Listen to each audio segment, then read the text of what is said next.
Brain stroke रे व्यवसायींकर मृत्यु रे सिमुलिया अंचल रे शोकर छाया खेली जाइछि।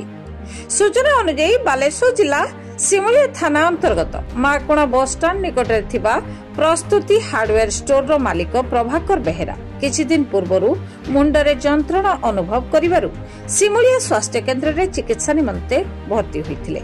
सेठारे आरोग्य लाभ न करिवारु भुवनेश्वर रो एक घरोई मेडिकल रे चिकित्साधीन अवस्था तांकर आज मृत्यु होइथिबार जणा जाइछि।